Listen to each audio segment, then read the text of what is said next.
Good evening, everybody, and thank you to CCTV for hosting another edition of the Mayor's Show, live at 5:25. I'm Chapin Spencer, Director of Public Works, and the mayor here is not invisible. He is coming momentarily.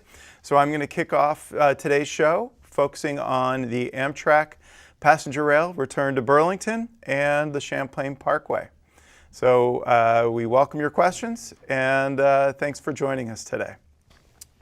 So first topic is passenger rail to Burlington. We're excited to bring passenger rail back to Union Station for the first time since 1955. And joining me is the mayor of Burlington, Merle Weinberger. Hello, Chapin. Thanks for doing this. Excited to talk to you about Amtrak, and I think we might get into some other issues as well. Thank you all for joining the Burlington Mayor Show. And that's the year, huh? We nailed it down. 1955 was the last time there was train service. Indeed. And, it's been quite a momentous effort across multiple administrations and decades to bring us to this point here. It sure has. I think you and I can speak mostly to the last decade, but it is important to note that there was many years of lobbying and some years of investment that, as I've understood, the majority of the issue for the last, period of time has been upgrading the track so that it met the standards necessary for a comfortable and fast ride from Amtrak. And we had an event back in, It was while President Obama was still in office, so it had to be before 2016, right? Right. With his transportation secretary, Anthony Fox, who came and announced a really intensive series of federal grants to finish the job of upgrading that line.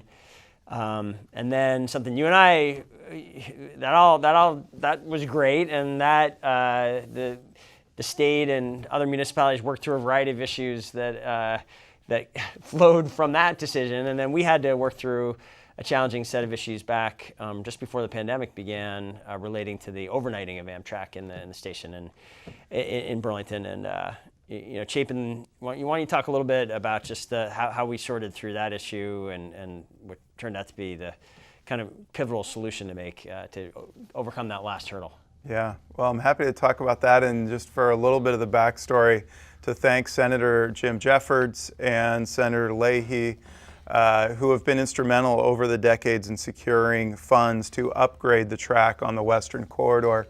And multiple state governors have really helped us along the way, Governor Scott, Governor Shumlin. It's really been a team effort to bring us to where we are today. It's a really great point about the governor. I think it was like the top rail priority for a number of years, right? To restore the service for the state. It has been. And to that, we owe them a lot of credit for their vision to connect Middlebury and Burlington, two college towns, with the intercity transportation services of Amtrak. So the mayor, you referenced the challenge of the overnighting of the train, and I'm sure many people in Burlington remember the challenges in the community about where to store the Amtrak train. Originally, the plan was to store it in front of Union Station and have it overnight there, but given the proximity of some of the residences and concern of businesses on the waterfront, there was a request to really have us look freshly at where else we could store the train. And we looked at probably a dozen locations with the Regional Planning Commission and the Railroad and the Agency of Transportation. And thanks to us all working together, relationships matter, we were able to come up with a win-win solution of readjusting the tracks in the rail yard to accommodate another line that could store the train in the rail yard, which really unlocked this project and allowed it to proceed. Had that solution not been brokered, I'm confident we would still be years away from bringing Amtrak to Burlington. Did feel like we were on the cusp of another protracted delay, fighting over how to resolve that issue. So I know it's something you personally put a lot of effort and hard work into, and ultimately that all the parties down. There was a lot of moving parts with that. It involved quite a few in addition to the state and the city, multiple and the railroad, multiple private parties coming to agreement. And the upshot is, I think it's worth pointing out, has not just been better for not just got an Amtrak here, right. but anyone who hasn't been down to that part of the waterfront recently should go check it out, because on most days at least, I think it's full. I mean, are there any occasional interruptions anymore? I think it's fully open now on the. It is. So the bike path now, instead of doing that awkward kind of jig and a jog from the west side of the tracks to the east side of the tracks in front of the wing building between King and where's it? We've got a picture to show it. Oh, great! Let's show that. Yeah. Why don't we bring up the images here? If our friends at CCTV could show the images here. Here's the network of Amtrak in the Northeast, and you will see here that up in the top right corner above Saratoga Springs is the spur out to Rutland, and that connection in Rutland will now go straight north to the Burlington dot. So unfortunately, it doesn't look like I can get my cursor on there, but this is going to be an exciting connection in the Amtrak network. Currently, the train out of New York City stops at Rutland, and this train now will continue on for about 7.5 hours all the way up to Burlington. We are excited that the state has announced the start date for the service of July 29th. There will be a big celebration on that day, so mark your calendars. That's a Friday. And they've also announced the schedule of trains departing out of Burlington at 10:10 a.m. and then departing out of New York City at 2:21 and getting in that night. I was pleased by that schedule when it came out. It was a little. I had thought the hours were expected to be somewhat different previously, a little less convenient. So I thought these are good schedule for us. It is a good schedule as long as Amtrak can keep the schedule. I think the important timeline is that people who go down on the trip may want to make sure they can catch a Broadway show or other entertainment in New York City. So it'll be important that the train not be too late. But it is a good schedule. I'm interested to see how it interfaces with the Vermonter. I've always thought it was sort of an interesting. So the Amtrak, of course, has the reputation of being late a lot, and they've been doing better lately. And have they gotten? I actually sort of lost the thread on this. Part of it has been this like federal rule and the way in which Amtrak service intersects with freight rail. Yep. And here's how I've understood the issue. Maybe you can correct. We'll have on the air talk this through that. Generally speaking, as is the case in Vermont, the freight companies own the rail lines. Correct. And and I don't mean to, certainly you can't paint everything with a broad brush. And I actually think Vermont Rail has had a pretty good record of meeting, not interfering with the Amtrak service. Nationally, I think in many markets, there frequently are Amtrak delays, which basically result from the freight lines not prioritizing Amtrak. Is that a issue that we've made any there's been any policy progress on? I know there's been debate about it at the national level. Right. Yeah. There's been national policy on this front, and Amtrak's host rail agreements have been structured such that there's incentives for the host rails to really give deference to passenger rail to keep the timely arrivals going. So there has been progress in this area. We are very fortunate in Vermont to have two railroad companies who are quite supportive, New England Central. They've had some of the better records, right, in terms of yes, in Vermont Rail System. So we do have a good track record. If we could go back to the PowerPoint, there's a few more slides we'd like to show that touch on the service. Here's the nice aerial shot, Mayor, that you were talking about previously, the bike path, which you can see the black ribbon on the left side of the train tracks. Is now on the west side of the tracks, and no longer do path users need to cross the rail line twice on the waterfront. That's an actual photo, right? That's not just not some artist's rendering. That's how it actually looks now. Yes. And it's pretty exciting to go down there. Again, as we were saying before, if you haven't been down there, it's a much less awkward. It's the alignment we always hoped we would have of the bike path. It's better for bikers. It is better for the pedestrian traffic. There's actually have sort of a separate. There's still pedestrian access on the east side of the tracks. That's something we fought for, and the Agency of Transportation was responsive. And one of the things I think, Mayor, to note is that this project, both to bring passenger rail and to flip the bike path, have been in our planning documents in the city for over 2 decades. Is that right? Yes, absolutely. It's been in our comprehensive plans as goals of the city. And we were able to do both together thanks to the Agency of Transportation, thanks to Vermont Rail Systems, and thanks to the property owners adjacent who negotiated around 10 legal agreements with us to shift property rights so that we could fit all of this on a constrained waterfront. Well said. It was a complicated. You had a lot of different elements that needed to come together to make that possible. I didn't realize, it makes sense to me, but that we had planning documents going back that far. That's something we've always talked a lot about and has been a goal of this administration, is like not just to have plans out there, but to implement the plans, to get things done. And it takes persistence, it takes sustained effort. It's been exciting to see it happen here. I agree. If we can go back to the image for 1 second, we can talk a little bit about the, here we go. This is precisely the area that we were just talking about, where the bike path that used to be on the east side, or the lower portion of the rail line here, has been moved to the west side of the tracks. And I think one of the important pieces out of that, and here's just a little plan view here of a section where you can really see that we had to work inch by inch with each property owner, talking about existing transformers, utilities that were underground, getting easements to have access to property that wasn't ours in order to keep the bike path going. The railroad had the rights, and let's be clear about this, to move their rail and extinguish the bike path. There could have been no more connection on the Burlington waterfront. But for the partnership here, we were able to negotiate these 10 legal agreements with great property owners, with the Agency of Transportation. And another success is really to recognize that VTrans was willing to coordinate both projects under their efforts as one seamless project. They could have said, we're doing the rail, we're shutting down the bike path for 2 years, and then you have to come in city later and do a separate project that's going to shut down the bike path for another year. Fortunately, they really had a community and collaborative spirit in mind, and because of that, we're all done today.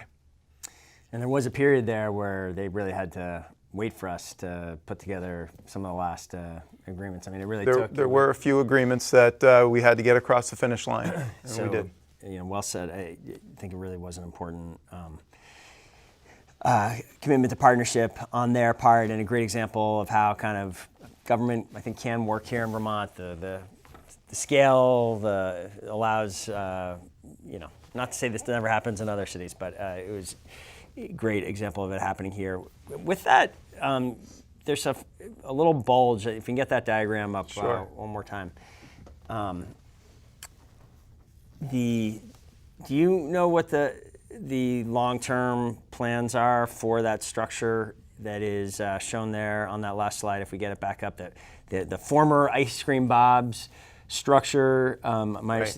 Bob has finally retired, but the structure is going to stay and be part of some of the infrastructure the railroad has down there, is my understanding. That's correct. The Ice Cream Bob's structure is in the railroad right-of-way. It is owned by Vermont Rail System, and they are evaluating what the future use is going to be. It may assist with the dinner train operations, which get underway I think next week for the summer. And then they're also exploring whether or not they have another concession with some either ice cream purveyor or some other food concession.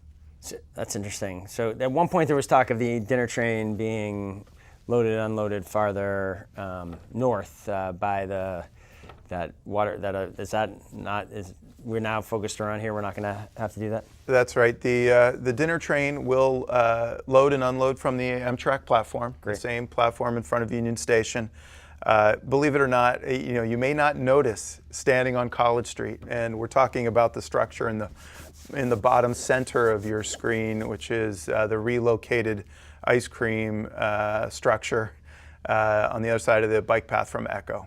And if you stand on College Street and look north, you're looking at New England Central Railroad's tracks. If you're standing College Street looking south, you're looking at Vermont Rail Systems. So, Vermont Rail System runs the dinner train, but to coordinate with New England Central to get it across College Street and to load on a competitor's rail was a high hurdle. Okay. And in the end, it was easier for them to load on their own tracks for Vermont Rail. Great. So, what are you doing to go to New York? What's your family looking forward to take a trip by Amtrak down to the city? We haven't bought any tickets yet, but we do love we have 2 daughters, taking them to New York. I'm sure we will take a trip this fall, and it will be, we've often driven to Albany and taken the train the rest of the way from there. It's a real inconvenience it's challenging to take the car all the way into the city. I think this which will take you right to the heart of downtown Manhattan is really, if you have, it isn't as fast, of course, as a flight, but if you're going on the kind of trip where you can spend a few additional hours, going from downtown Burlington straight to downtown Manhattan, it's an exciting additional service. All right, do you have a plan? Have you booked anything yet? Well, I've held off as well, Mayor. I think I'd heard that you were offering complimentary tickets for all staff members down to New York City. The chief of staff is in the house here. For clarification, that was a joke. For the record. Yes, that was a joke. So yes, we're really excited. My daughter is a big Broadway fan, so I'm sure whether it's another Hamilton show or something that we will be going down soon. I am really excited for the economic development potential of this connection. The fact that there are a lot of New Yorkers who really have the Vermont mindset and enjoy the culture and the natural landscape of Vermont. And I really see that this train and the destination here in Burlington being a draw for the leisure customers in New York, and maybe even some people to see this as an opportunity to do some work travel as well. You can work on the train, which is a great opportunity without some of the hassles of air travel. Something I hadn't focused on in detail is that there are, 2 other new stops that will be added to the service as well? Vergennes and Middlebury. And Middlebury? Yep. Right, of course. Middlebury deserves it after the transformation that they had to do their downtown to make big this dig, yes. to accommodate this. If you haven't been to Middlebury recently, it is pretty dramatic, the changes in their downtown to rebuild the railroad crossing and build a park over it. And that's correct. They did a nice job with it, is my sense. It is, and that's another kudos to the Agency of Transportation. That's good, smart growth to reinvest in our town centers. VTrans could have come in just with a rail mindset, but they came in really with a community development mindset, and as you pointed out, Mayor, located a new town park on top of the rail tunnel. So the rail tunnel was designed to accommodate double-stacked trains. This will allow higher capacity rail freight on the Western Corridor. That tunnel had been a constraint on the Western Corridor, and so that not only got addressed with the tunnel, but Middlebury got a new town park. Really a remarkable story of smart growth development. I don't know if I'd focused that those double high cargo trains. That makes a huge difference, is my understanding, for the economics of cargo freight rail. So yeah, an added benefit of this project. That's great. Yep. Should we spend a couple minutes before we wrap up? We got about 9 minutes left. Let's do it. Let's talk about our other major 2022 public infrastructure news, which is that any minute now, expect to be underway with the Champlain Parkway after a 35-year hiatus and sort of being in limbo for 35 years about what would happen with this long-planned roadway. We have had a couple breakthroughs with this over the last, let's call it a year and a half, and then we had some drama just last week when we had to go back to federal court to have a discussion about a temporary restraining order that was put in place, and got at least resolution for now on that issue. So do you want to walk through the kind of the restraining order? Well, why don't we let's do this. Let's go back. Let's break it down. Let's try to do a short summary of the history up until 2012, and then a little bit more detail on 2012 till now. Sure. This is not your grandfather's and grandmother's project.